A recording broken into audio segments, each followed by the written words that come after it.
Hi and welcome to my Facelift in Bali YouTube channel. My name is Vanessa. If you like my videos, please give me a thumbs up and by all means, click below to subscribe. That will give you access to all of my videos and information about my recent lower face and neck lift undertaken in Kuta, Bali, and also some information about some other aesthetics, treatments and surgeries available in Bali. Please be advised that the information shared on my channel is designed entirely for entertainment and does not provide an alternative to seeking independent medical advice about surgery options or interventions. I am not medically trained, and the information I share is not reviewed or accredited by any medical professionals. My page is not endorsed or sponsored by medical professionals or businesses associated with the information presented. Please enjoy my content at your own risk and do your own research based on your own requirements. Thanks so much and enjoy the video. Welcome to my Facelift in Bali YouTube channel. Thanks for joining me again today. My name is Vanessa and today I am going to give you a few of my tips and tricks for preparing for surgery, in my case deep plane lower face and neck lift surgery that I had done by Dr. Roy at Siloam Hospital in Kuta, Bali exactly 2 months ago. So to begin with, I did my research investigations about what I might need through lots of different channels, but predominantly I used my very favourite place to go and the place where I know most of you from, the Facelift in Bali Facebook page run by Pamela and Nat.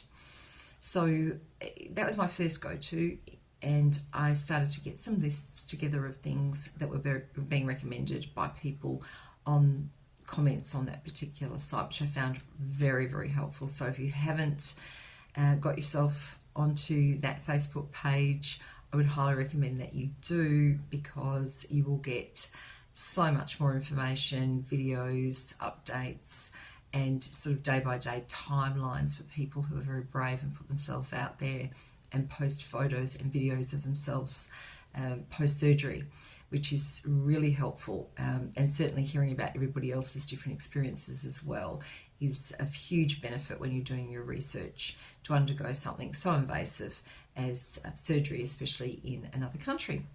So I'm going to be, I've got an array of things here which I won't show you on screen because my desk is pretty messy, but I'll be bending down every now and then to pick bits and pieces up so I don't think that I'm disappearing or falling off my chair or anything like that. I've also got a list in front of me to keep me on track as well. So to start with, one of the most important items for me, or issues for me, was understanding that I would need to sleep on my back post-surgery. So all of you that know me will know the song of my people that I sing regularly, which is I am a side sleeper. I don't get much sleep anyway post-menopause. So if there's an opportunity for me to sleep, I will do it, but I do it on my side. Sleeping on my back was a worry. Couple of reasons. One is that I certainly prefer to sleep on my side. Secondly, I have sleep apnea. It's not significantly severe, but it's enough that I have a CPAP machine, and certainly if I don't use it, the War Office will, give me a whack and say, you're not breathing, you have to hurry up and breathe. So I find the CPAP machine total pain in the neck, and I'm sure it added to half of my face falling down because it's, you're strapped up and you look like something out of a horror movie. It is what it is, but it serves its purpose. So there's a couple of reasons why I was worried about what I was going to do with my sleeping arrangements. So I'd taken some information from different sources telling me what they'd done, and based on that, I got myself organised with a few different things. The benefit of, I think, this video will be that what I can say is that I had the list of things, took those things over. Some worked for me, some I really needed, some I changed up a little bit, and others I didn't need. So I will, from my perspective, tell you what worked for me and what didn't work. and what I would take again if I was going to be having more surgery done. And I reckon there's a good chance somewhere along the line I'm in, because if it's not the boobs, it'll be the stomach, or, you know, I don't know, maybe more swelling goes down and I would really like just a little bit more here. I don't know, you know, let's not talk about body dysmorphia. So, and once again, just going to qualify that I'm not a medical professional. Anything I say here is purely and simply my own point of view, and I'm not sponsored by anybody, supported by anybody. Nobody is advertising through me. Nothing that I'm showing you has been sent to me by any companies or anything like that. I'm just not that special. And, you know, I'm definitely not in competition with Pam and Nat's page either. I really want to clarify that, because a few people have sort of suggested, I suppose, that I'm out to try and sort of leverage off all of the people that are getting involved in the Facebook page. Absolutely not. I was posting lots of videos to start with, and you'll see them if you put my name in the search at the top of that Facebook page. You'll see lots of videos which I've now put onto the YouTube channel. But I got to the point where I couldn't load anymore. I was being stopped by Facebook for loading, and some of them just went on forever anyway. You know, I like to have a chat. You've probably figured that out. So the solution was to do the YouTube channel, which also gave me an opportunity to sort of do stuff, edit it, add a bit more to it, which can't really, well, I couldn't do on Facebook because I'm socially media challenged in a lot of ways. Again, you've probably figured that out. So no competition. I'm here purely and simply as another avenue for those people who might want to come through to me to have a look at those videos in their own time, and you don't have to sort of search for it. It's all in one spot. Also up for comments, challenges. What else do you need to know about? What haven't I talked about? What would you like more clarity on? I've got old videos that, you know, I'm putting together in you know, a full one video sort of scenario. Some things that I really need to update because I did it very early in the piece, and I'm still learning a lot about the format for this sort of media and all that sort of thing. You know, you're learning as you go along, and, you know, I'm old, just all whatever, busy again. So just to be clear about that, fully support the Facebook page. There's no monetary value in what I'm doing, so you know, I'm not gaining anything from it except having the opportunity to share information. And for me, that was this is sort of a pay it forward scenario in a sense. You know, I'm no martyr, but I got so much help and support from that page, and I still do, and I still love reading everyone's comments, and not just about facelifts either, just as a sideline. I had to leave quickly after my facelift on day 10 instead of the timeline that I booked for, and I'll talk about that in my tips and tricks later on, because we had some real dramas with my oldest daughter, and with a terrible marriage breakup. She's got 2 little babies born 14 months apart. She's not very well herself, so I had to rush home. And the amount of support from people that I got who have lived through the same experience. I seriously think we need our own YouTube channel for just, you know, women over 50 and all the stuff that goes on in our lives. And we thought we were busy when our babies were little, hey? If you've got children, you know, you thought that was a busy time. You thought that your stress levels were high then. I don't know. It's pretty tough, but yeah, I'm so very grateful, and you know who you are. God bless you all, and I still get such wonderful supportive messages from you, and hopefully we will catch up, because a lot of you are from Perth, and I'm from Perth in Western Australia, which is nothing unusual because Bali is 3 hours away, so in effect we just sort of call it a northern suburb. Yeah. And I would go to Bali and have done for the last 30 years maybe, 4, 5, 6 times a year sometimes. My kids sort of grew up in Bali. The grandkids go to Bali now. We thought we'd had our throats cut when there was COVID, didn't we all? But we can go to Bali. Poor Bali. Anywho, let's get back on to the subject at hand, which is tips and tricks. So I'll be bending down, said before, not falling off the chair. Sleep. First thing. Microfiber, not blow up, microfiber travel cushion. Cannot begin to tell you how good this was for the first 2 or 3 days. You have to be elevated on your bed. You can't sleep flat on your back. So you've got to have pillows sort of elevating you. I took a wedge with me, which was from the grandkids, sort of, in the cots now, so they don't go onto their sides or their backs, onto their stomachs or anything. You put the wedge in. So I'd taken them with me to Bali.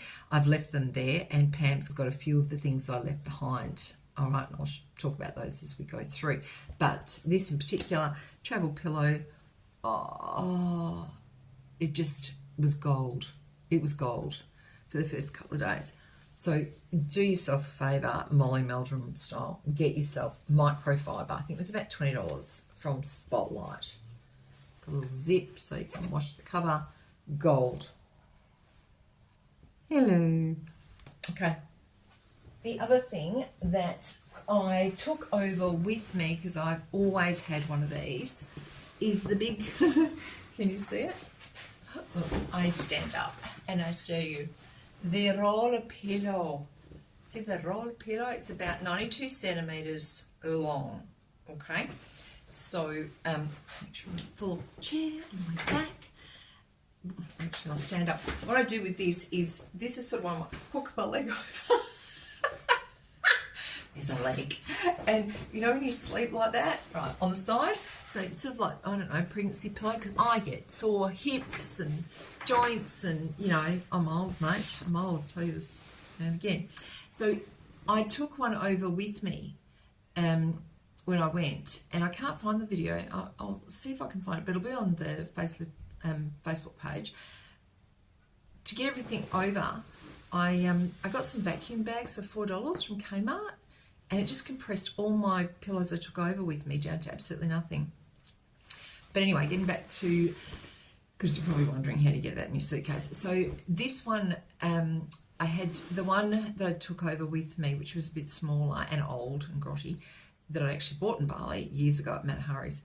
But when I was there, I still, I was a miserable cow, because I wasn't sleeping properly. And, day 4 or 5, forget it. Nightmare days for me. Pretty much for everyone, I think, for lots of different reasons. But anyway, it's all on other videos of mine. So I went back to Matahari's and found this for $17.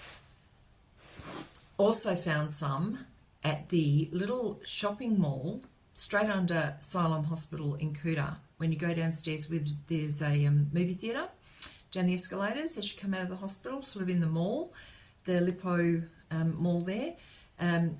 They had them down there as well, which I thought was really cool. And I've got a photo of that I'll put in the end. So definitely roll cushion. Now, why do you need this? This is because if you're elevated and you're on your back and your knees are flat, then you're going to end up with a hideous lower backache. You are. It's without a doubt. That's what's going to happen. So put this under your knees. Okay. The other thing I did with it too at one stage is I sort of put it around like this, and then sort of rested my arms on it when I had the travel, I won't get that up, the travel cushion around my neck. Okay, right. Then I thought, when I was looking for this in Matahari's, what I really wanted was the old-fashioned boomerang cushion that I had back in the 80s when I was breastfeeding my babies. Couldn't find one in Bali. Came home. There's a video already. I'll try and put it in here, but I don't know how to do that. So have a look at my other videos for the shopping for cushions at Spotlight one. Don't go very long, thank God, hey. Honestly, how much time have you got really with all my stuff? But isn't it gorgeous? I found one when I got back. Okay, it was on special at Spotlight. You can get them at Kmart. And this, when I got home, was really cool as well, because of course, that does that, and you've got somewhere to rest your arms, and you can't really go anywhere, okay, with it. So gold, dead set gold. Those 3 cushions that I just showed you, if you don't get those, then you need to get them, right? Get them. Take them with you, okay? Or be a good soul and, you know, pick up a couple of boomerang cushions and a couple of covers here at Kmart, because you can't get them in Bali, because I looked everywhere while I was there. You know, get one for yourself while you're over there, and just leave it there, so you don't have to worry about taking it home in your luggage. And come back and grab one for like $12 or something, I think they are at Kmart. But then if you leave it there with a new cover, Pam can lend it out to somebody else. So it saves them. You know, if we start doing that sort of pay it forward stuff also, for $12, if you can afford to do it, I'm not saying everyone can afford to do it, it's tough times. But, you know, if we're spending, you know, upwards of $8 or $9 grand on our faces in some cases, mine was 5,500 or 5,800 all up with tests. But just letting you know, some are a little bit more expensive depending what doctor you're going to and what hospital you're going to. And again, more information in my other videos about things like that. You know, it's $12. And if I had to rush, as I said, rush home, I put out on the Facebook page that I'd left the stuff at the hotel in Kuta, and God bless someone, you know, went and picked it up for me, one of my dear friends, and took it to Pam. Pam has also got a recliner that can be borrowed. Now, I think there's now a fee, a deposit you have to pay, which I think is great and should be the case. Then you have to pay for it to be picked up and delivered to you and then returned to Pam. You know, it's Bali, it's going to cost you what, maybe $20 in a Gojek or whatever to do it, and that gets you sleeping upright in a recliner in your hotel room. I mean, seriously, you can't get any better than that. That's my thoughts anyway. So yeah, that's the pillow piece that I think is really important. Now, the other thing that I didn't think about or know about really at the time when I was going over for my surgery, I knew that I'd be in a compression bandage after all of the head bandages come off. So with Dr. Roy, you're in head bandages for about, 7 days, really. 7 days?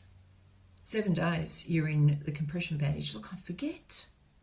It's the old dementia kicking in. New face, brain still the same. So once the face bandages come off with Dr. Roy, the other doctors don't necessarily do that. You leave in a compression bandage, but whatever. You get a compression bandage. Well, I did with Dr. Roy. Okay, so compression bandage. Now, I'm not going to put it on my head, all right, because it's going to mess up the hair. So I've got with me something that the grandkids found in my cupboard and decided they were going to do some spray painting with a while ago. I mean, you know, poor love. Look at her. But anyway, she's going to serve a purpose, because I'll just pop it down for a minute so I can show you what the compression bandage is like when it's on. Also, another video on my page, channel somewhere, which shows you the first night where I took it off to clean my ears and then had to figure out how to put it back on. Looks like a bra. And in my video with Dr. Roy, I think I actually said, oh, it's a bra. Anyway, I just whack it on this lady. See, I'm having to think about it myself now, because when you're doing it yourself, it's completely different. But I'll just whack it on her as best I can. Oh my God, she looks like she's out to rob the bank, doesn't she? So that's sort of your compression bandage. It doesn't go to your face like that. It goes like that. Head, ears, forget your ears, they're all covered up with wadding. There's another video about how you can't hear a friggin' thing. I'll also talk about that in a minute. So yeah, that one goes on like that. So you get that from the hospital, but that's the only one you get, and it's one size that fits all. And this one I think is a large, size large, which was a bit loose really on me. Well, it wasn't to start with because it was swollen, but then as the swelling went down, it became looser. The other thing too is that, you know, you're in Bali, you've got one of these things, it's rubbing all over your face. Sometimes, you know, there's a bit of residual sort of blood that might be coming through your face, from your ears, etc. That sort of stuff happens. But anyway, so you've only got the one. So when I came home, I got onto Temu, which is my favourite site in the whole world, and I ordered another one. And this one is like a microfibery feeling one, and there's a little video on this as well. But my tip would be, before you go, it's got a little adjustable strap, so you know, as your swelling goes down, you can actually adjust the way it fits. This one was $7 or $9 on Temu, so I'll put the link below so you can have a look. I'm just going to pick on this lady. The other reason I like this one is because you've got little breathing holes, but you've only got 2 connectors, and it's so much more comfortable. You can adjust it, and it's great. So I would order maybe 2 of these at the price you're paying for them, because then you can wash one, put the other one on, you know, vice versa. And also, in all that humidity, having those little breathing holes under your neck are gold. Okay, so compression bandage, get yourself a couple of spares and take them with you. That's my advice. Okay, the other thing that I took with me while I'm bending down is a couple of these things that I'm a bit of a thrifter. I will be doing some videos on my thrift shopping because I love to thrift. I haven't bought any new clothes or shoes even for 15 years, even for balls and Mother of the Bride outfits, which is pretty cool. Scarves, silk, get the silk ones. I think these were $5 from Salvos. Because when you've got your, and I'll put some photos up, but when you've got your bandage on, if you want to go out, you can at least cover yourself up a bit so that you are not looking so sort of, you know, bandaged up.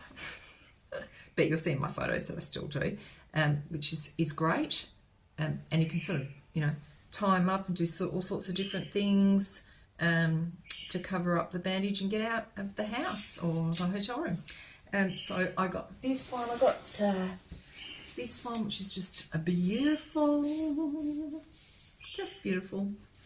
And the other thing I took with me was, I used my model again. We'll call her Gina, shall we?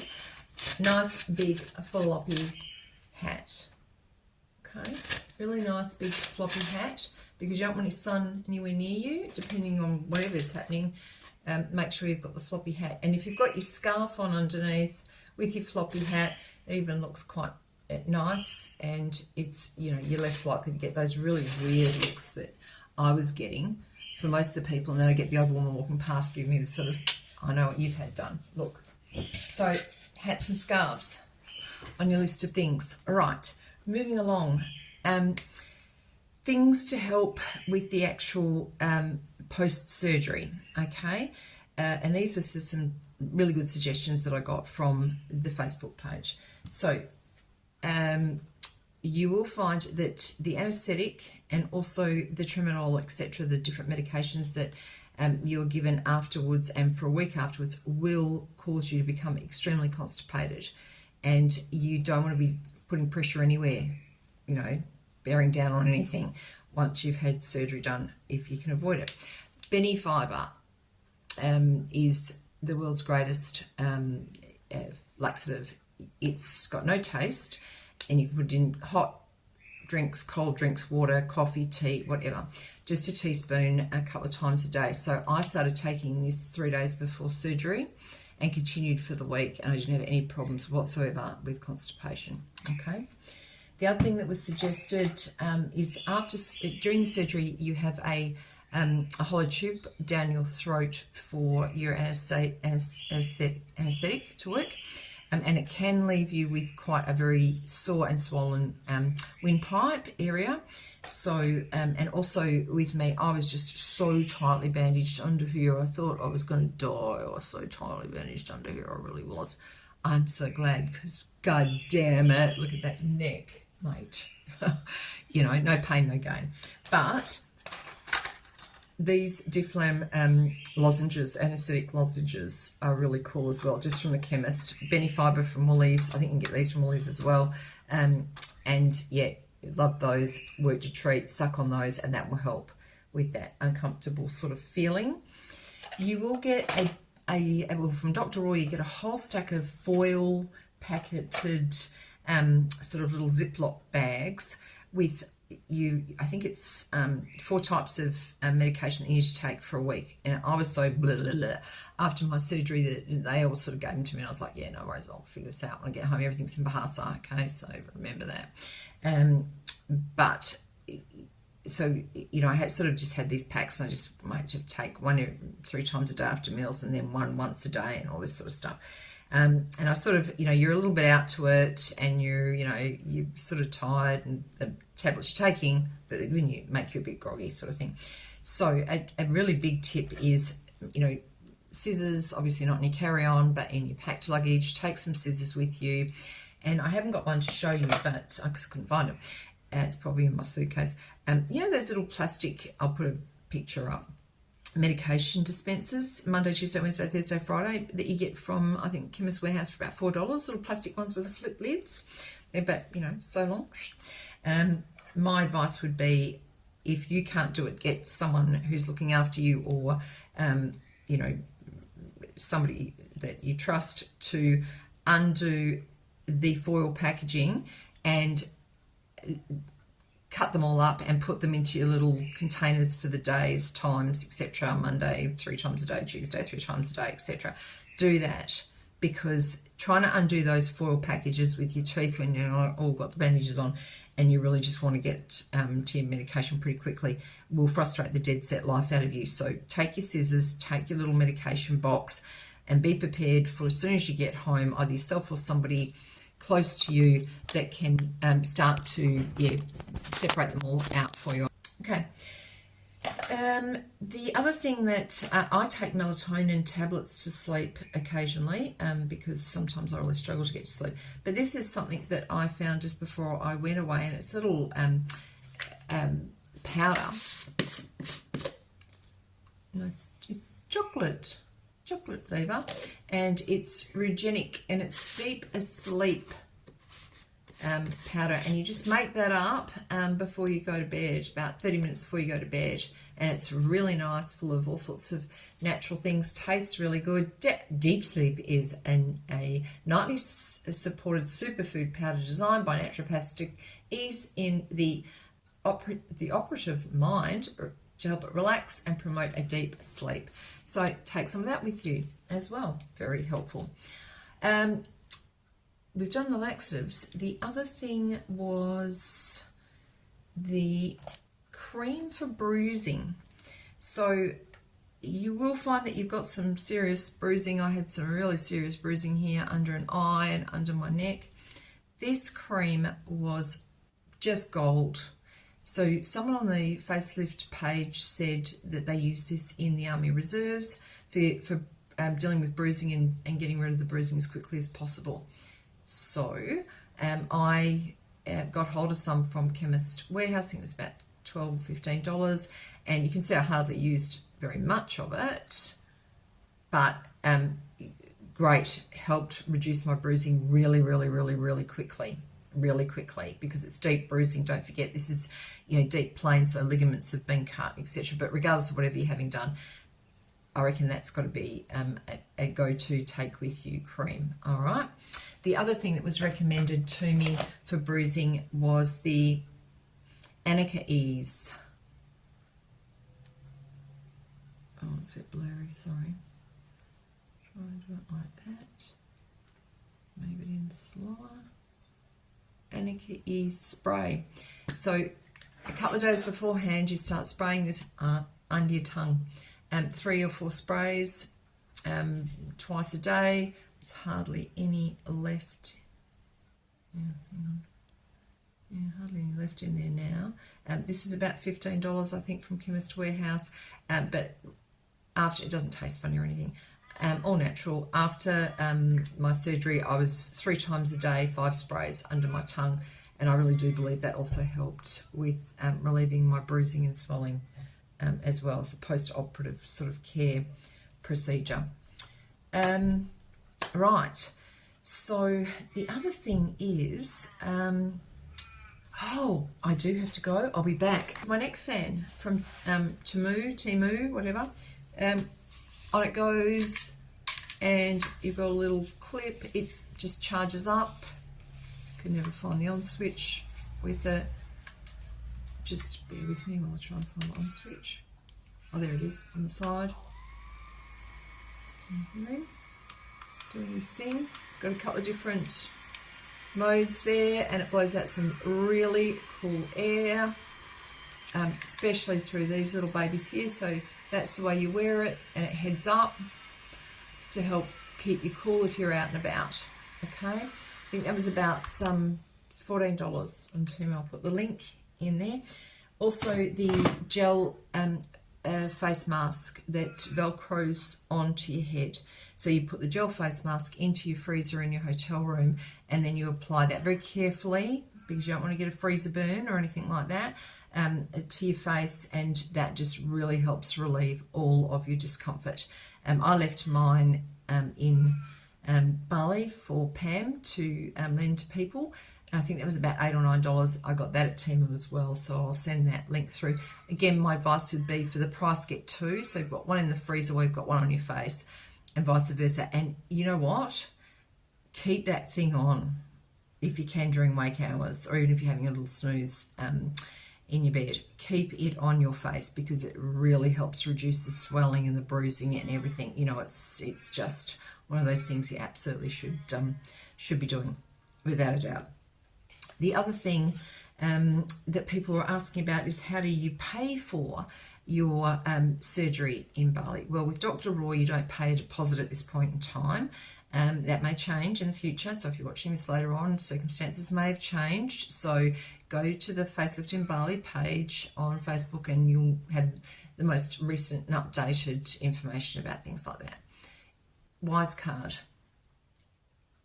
So the Wise card I ordered online. It comes through about a week later. You deposit $10 out of your bank account to get it started, and then that $10 goes into this as your money once you've activated it. Get it activated in Australia, don't do it in Bali, and it's really simple. And once you're over there, it is accepted exactly like any other sort of Visa card over there. So you put in credit, you know, all the rest of it when you use it.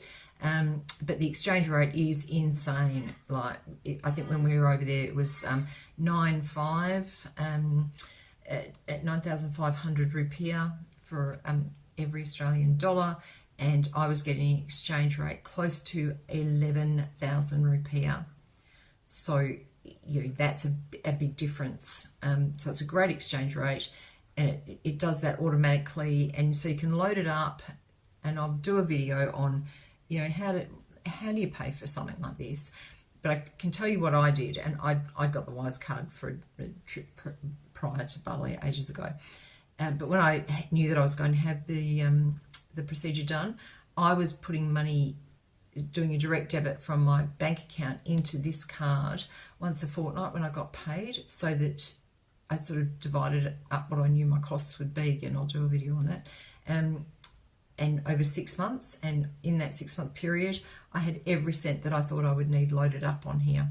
You buy airline tickets with it, you pay for your procedures with it at the hospital, you can link up your Gojek account to it, so your taxis and everything are covered, your Gojeks are covered, and especially if you're in a hotel that doesn't do room service like I was, then you've got your sort of Gojek delivering your food and everything. It's all covered. You don't have to mess around trying to find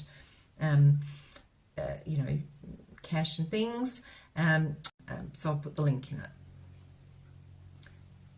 I also think that it's better than having cash with you, but if you do need cash, I will put the contact details of a lady that I'd met when I was over there from the Bali Bogans page, an Indonesian lady who's got her own business with her adult kids. She comes to your hotel room and exchanges money at the exact same rate, top rate that's going in Bali at the time, so you don't have to go out into the street. She's very safe, very trustworthy, just the nicest lady ever. Exchanged photos of your grandkids with her, and it's just, you know, she's lovely, still friends with her now. So I'll put her details below as well. That's super helpful. So when you're planning your stay, the other thing I would recommend is Dr. Roy won't operate unless you are staying for a minimum of 16 days, 7 days with your bandages on, then your compression bandage goes on, when you see him, and then you go back on the 14th day and have your stitches removed, and you make sure you're okay to fly. As I said, I had to leave early. I went and saw him in a huge rush, and he was able to take my stitches out because they had healed in time. In my case, not everyone's like that, of course, and everything was fine. But that's what's the requirement. It is a long time. But luckily, based on a few experiences I'd had of recent times when I've been away, when things have gone down with the kids at home, and I've needed to get home very fast. For this trip, I booked a flexible ticket through AirAsia for return. So I paid that little bit extra, but it gave me two changes to my travel dates to get home if I needed to, and I used it. So for the extra $45, it was worth every frigging cent, because the last time I needed to get home in a really big emergency hurry, huge hurry, I was hysterical. The War Office didn't know what to do with me. I think he's got a video of me at the airport because we finally got a flight on Jetstar that cost us extra because we'd already booked our return flights for days later. And when we got to the airport, we were through the terminals ready to, in the boarding lounge, and they cancelled the flight altogether. Thank God for AirAsia. So then we had to pay again for AirAsia. So those return flights cost about $3,000 to get home in a hurry. And yeah, you can go through travel insurance for stuff like that. That's okay as well if you need to. But get yourself a Wise card, book your tickets through there, and book a flexible return ticket. Then if you are feeling okay and your doctor's all right with you going home, or there is an emergency, or for whatever reason, if you're really feeling unwell and maybe unhappy with the treatment you're getting in Bali, you can get home quickly as well to have your own doctor have a look at whatever's going on. Not that that really seems to ever happen, but that doesn't mean that it doesn't. Okay, I haven't heard about it, but certainly, think about it.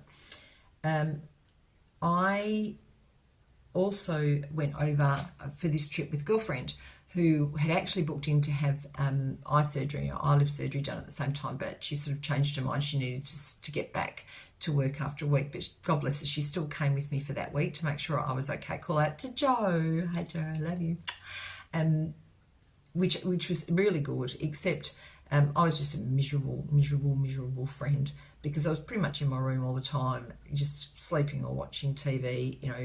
And I'm a get up and go sort of person, so I really struggled with doing anything in particular. So I felt like I was sort of letting her down a little bit, and I do think that it would be fine for me to travel on my own for that procedure if I was going to do it next time. As long as you're with, like I stayed at a little hotel. I've been staying there for a million years. I know the people very well, and they're looking out for me as well. I've got lots of Indonesian friends that I knew I could call upon any time to help me out if there was a problem. You've got your WhatsApp, like Milan, Dr. Roy's nurse is on WhatsApp 24/7. You're talking to her if there's any problems or you're worried about anything. All that sort of stuff. So, I think probably I could have travelled on my own without any problems. I stayed at the Flora Beach in Kuta, the little hotel I stay in all the time. There is a video on that if you want to go and have a look and see. $35 a night for a ground floor pool access room. It's old style, but it's lovely. But that reduced the cost of my stay as well, which was cool. But I think if you're involved with the Facelift in Bali page, you will also be able to hook in with people who are actually booked in to have surgery at the same time as you, or in that week as you, or will be there in that fortnight or 3 weeks that you're going to be there, and connect up with them, chat to them, make sure it's safe, make sure you are feeling like this is a safe environment and relationship that you're setting up with someone, especially if you don't know them. But certainly if you're on the Facebook page, you can sort of start keeping an eye on the person that you think you might want to sort of catch up with when you're over there, and chat with them or whatever. But you remember there's lots of people from that page that are actually expats living in Bali that are close by if you need to talk to them about anything or get them to give you a hand with something. Don't rely on them. Don't make that your backup plan. Have other backup plans. I think you can get a nurse that can come in, that's probably going to cost you nothing over there, that can look after you as well. Lots of options if you're going to go over on your own, and a lot of us are on our own at the late stages of our life, so I would certainly not get uptight about that in any way, shape or form, or worried about it. Just go for it. it is really safe. I thought it was safe for me. Yeah. The other thing I wanted to mention is that when you're watching TV, make sure that you've got a smart TV in your hotel. If you don't, take your iPad so that you can watch all of your streaming services. You may need to get a VPN before you go, just to make sure that you can access all of your streaming services, because some streaming services, Netflix you can watch, I think, in Indonesia, but for me Stan wouldn't work, Prime wouldn't work. I had a few problems with those ones previously. So for this, I made sure I had a VPN. I think it was Surf Master or Surf something or other. I just did a 1 month membership to the VPN, and that means that you can sort of set it up so that it's really easy to set up. So it just shows that you're actually in Australia when you're not. And then you can watch all your streaming services either to a smart TV like I had in my hotel, or to your iPad or something that you can watch. But the reason I'm mentioning that is because I'm this is my grandson's Pokemon iPod holder that he got for me, bless his heart. Oh, Noah. So I'm an iPod girl. I like to put my little iPods in. You can forget that because you bandage up to the hilt and your ears are sore because that's where your incision mark is. So you're not sticking nothing in your ears. I'll give you the tip there, ladies and gentlemen. So what I took over with me was big headphones with nice, big, soft, padded bits.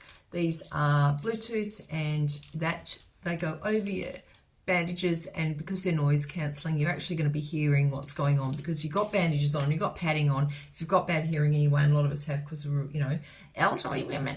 No, we're not. We're old ladies, and, hearing goes. So, especially if you've had someone screaming in it for most of your life.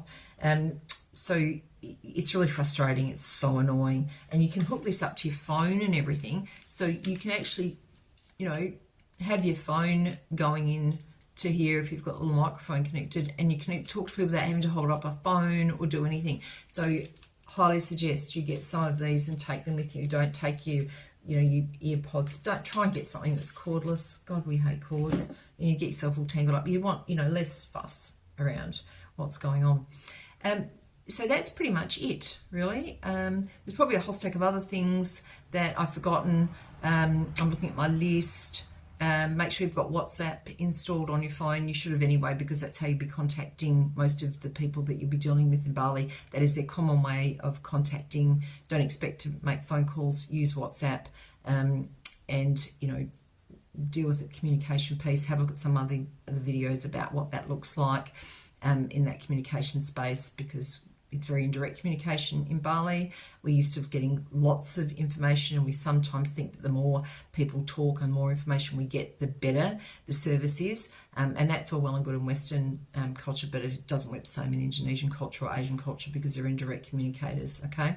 So it doesn't mean that there's less information or skill or knowledge being circulated. It just means that it's dealt with in a very different way. Adjust to that, otherwise you're going to be frustrated, and you're going to assume you're not getting really good service when you really are.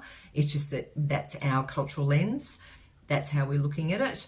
And they're looking at it from their cultural lens. Some Balinese people have adjusted because they know that, from a marketing perspective, that's really important. So we've got to adjust also to their communication styles and understand that. They're the things I think are really important. They were my tips and tricks, the things that I used and didn't use. Pretty much did use everything that was going on. I did get a couple of these little strips for silicone scar healing strips from Timo as well, thinking that I would need them. The only time I might try them, not now because I still feel I'm healing, is at that back part of my ears, maybe, because I wear my hair up a lot, because that's where the scars are quite thick. But the scars here, nobody even notices. Nobody even notices. So let me know if there's anything else that I've missed, anything that you use that isn't on the list that you thought was really handy. Oh, I have forgotten something. And I'm going to do a separate video on this. Insurance. Medical insurance. So travel insurance. So you have your normal travel insurance you would definitely get, okay, when you go away anyway. You don't leave home without it. I don't care. If you never use it, get it. because really honestly, who's going to set up a GoFundMe page for some old broad that's gone and had a facelift in a country where you can't drink the water? I mean, we know it works. Everyone else is just going to laugh us out of town. We end up on the news, and it's not going to be pretty. So check your insurance options. MediShield was the only one that I could find in Australia that provided insurance. And again, I'm going to talk about that in another video. So I went with them, and only for a certain amount of days where I knew that I was going in for the surgery, and after the surgery before I came home. Before that, I had my normal travel insurance. Because if I had over the entire period, it was costing me a fortune. I think it still cost me close to $500 for the short period of time that I had it. And I'll talk about the T's and C's and what's covered and what's not, which is pretty much not much.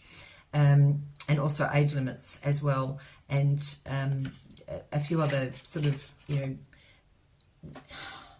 strange things with travel insurance that I found difficult to get covered. But I was pretty certain I didn't want to go and have the surgery done without it, just in case I ended up in intensive care or needed to be medevaced out, because you just don't know how your body's going to react to a lot of these things. 99% of us are fine, but if you don't get the insurance, my theory was always going to be you'll be the one person that has the problem, because it just seems to be Murphy's Law, doesn't it? So I'll do a further video on that. But otherwise, I'll leave you with this information, and please comment below if you believe that there's something that you use that was better, or something that I didn't use correctly or could have used differently, or a suggestion for others that are going through the same sort of procedure. Otherwise, if you liked this video and you're still awake, God, I can chat, give me a thumbs up and subscribe down below so that you'll see all of the updates of these new videos as I send them through. Okay, thank you very much for joining me. I hope this was helpful. It's great that you're considering this sort of journey, or that you have been down this path yourself and you've come to, join me and everyone else on this channel that are interested in these sorts of procedures as we're getting older, over the age of 50. Have a great day, and you take care.